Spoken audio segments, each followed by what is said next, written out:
Hello dears, welcome to തണ്ട kitchen recipes. ഇന്നൊരു weight loss റെസിപ്പിയാണ് നിങ്ങൾക്ക് ഷെയർ ചെയ്യാൻ പോകുന്നത്. ശീമക്കപ്പ ഉപ്മാവാണ് ഇന്ന് ഉണ്ടാക്കി കാണിക്കാൻ പോകുന്നത്.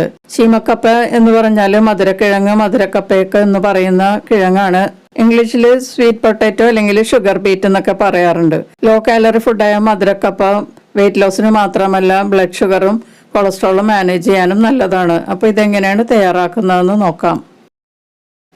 മധുരക്കപ്പയാണ് മെയിൻ ഇൻഗ്രീഡിയൻറ്റ്. അത് ഞാൻ ഇവിടെ ഒരു 400 ഗ്രാം തൂക്കമുള്ള ഒരു കിഴങ്ങ് എടുത്തിട്ടുണ്ട്. അതിൻ്റെ തൊലിയൊക്കെ ചെത്തിയിട്ട് ഒന്ന് നല്ലതുപോലെ ഒന്ന് ഗ്രേറ്റ് ചെയ്തെടുക്കണം. ഇനി ചൂടായ പാനിലേക്ക് 3 ടേബിൾ സ്പൂൺ വെളിച്ചെണ്ണ ചേർക്കാം. വെളിച്ചെണ്ണയോ അല്ലെങ്കിൽ നിങ്ങൾ ഉപയോഗിക്കുന്ന കുക്കിംഗ് ഓയിൽ ഏത് വേണമെങ്കിലും ഉപയോഗിക്കാം. ഇതിലേക്ക് 1 ടീസ്പൂൺ കടുക് ചേർത്ത് നല്ലതുപോലെ പൊട്ടിച്ചെടുക്കാം.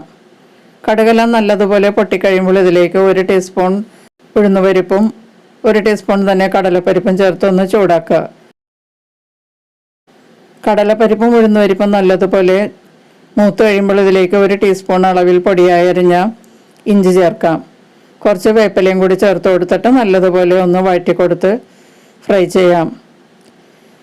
ഇഞ്ചിയൊക്കെ നന്നായിട്ട് മൂത്ത് കഴിയുമ്പോൾ ഇതിലേക്ക് ചെറുതായി അരിഞ്ഞ 2 വലിയ സവാള ഇതിലേക്ക് ചേർത്ത് കൊടുക്കാം.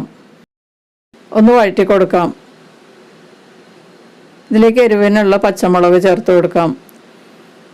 എരിവുള്ള പച്ചമുളകാണെങ്കിൽ കുറച്ച് ചേർത്താൽ മതിയാകും. അതൊക്കെ നിങ്ങൾ നോക്കിയിട്ട് ചേർക്കുക. നല്ലതുപോലെ ഒന്ന് വഴറ്റി കൊടുക്കാം.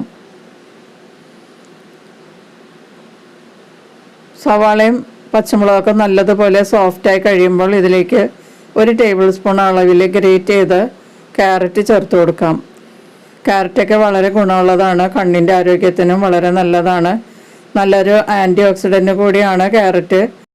ക്യാരറ്റ് ചേർത്തതിന് ശേഷം ഒന്ന് വഴറ്റി കൊടുക്കാം. ഇനി ഇതിലേക്ക് നമ്മളുടെ മെയിൻ ഇൻഗ്രീഡിയൻ്റായ തൊലി കളഞ്ഞ് ഗ്രേറ്റ് ചെയ്തെടുത്ത ശീമക്കപ്പ ചേർത്ത് കൊടുക്കാം. എല്ലാം കൂടി നല്ലതുപോലെ ഒന്ന് മിക്സ് ചെയ്ത് കൊടുക്കാം. മധുരക്കപ്പ വളരെ കാലറി കുറവായ ഒരു കിഴങ്ങ് വർഗത്തിൽപ്പെട്ടതാണ്. ബ്ലഡ് ഷുഗർ കുറയാനും കൊളസ്ട്രോൾ കുറയാനും വളരെ നല്ലതാണ്. അതുകൊണ്ട് തന്നെ നമ്മളുടെ വെയിറ്റ് കുറയ്ക്കാനും വളരെ നല്ലതാണ്. ഇതിലേക്ക് ആവശ്യമായ ഉപ്പ് ഒന്ന് തൂവി കൊടുക്കാം. എല്ലായിടത്തുമായി കിട്ടാൻ വേണ്ടിയിട്ടാണ് നമ്മളിത് വിതറി ചേർക്കുന്നത്. എന്നിട്ട് നല്ലതുപോലെ ഒന്ന് മിക്സ് ചെയ്ത് കൊടുക്കാം. ഈ കിഴങ്ങിൽ ധാരാളം നാരുകൾ അടങ്ങിയിട്ടുള്ളത് കൊണ്ട് ദഹന പ്രക്രിയയെ സുഗമമാക്കാൻ വളരെ നല്ലതാണ്. ഉപ്പ് ചേർത്തതിന് ശേഷം നല്ലതുപോലെ മിക്സ് ചെയ്തിട്ട് മൂടി വെച്ച് നമുക്ക് 2 മിനിറ്റ് ലോ ഫ്ലെയിമിൽ വേവിച്ചെടുക്കാം. 2 മിനിറ്റ് കഴിയുമ്പോഴേക്കും തുറന്ന് ഒന്ന് മിക്സ് ചെയ്ത് കൊടുക്കാം. ഒട്ടും വെള്ളമൊന്നും ചേർക്കരുത്. ഇതിനകത്ത് ഒരു തുള്ളി പോലും വെള്ളം ചേർക്കരുത് കേട്ടോ.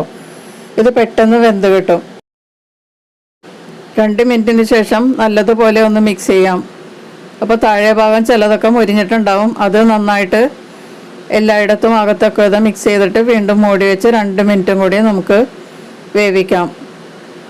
4 മിനിറ്റ് കൊണ്ട് തന്നെ ഇത് നന്നായിട്ട് വെന്ത് കിട്ടും. ഒട്ടും വെള്ളമൊന്നും ചേർക്കരുത് കേട്ടോ, ഇത് കുഴഞ്ഞു പോകും. അതുകൊണ്ട് വെള്ളം ഒട്ടും ചേർക്കേണ്ട ആവശ്യമില്ല. അപ്പം നല്ല ഡ്രൈ ആയിട്ടുള്ള ഉപ്മാവായിട്ട് കിട്ടും.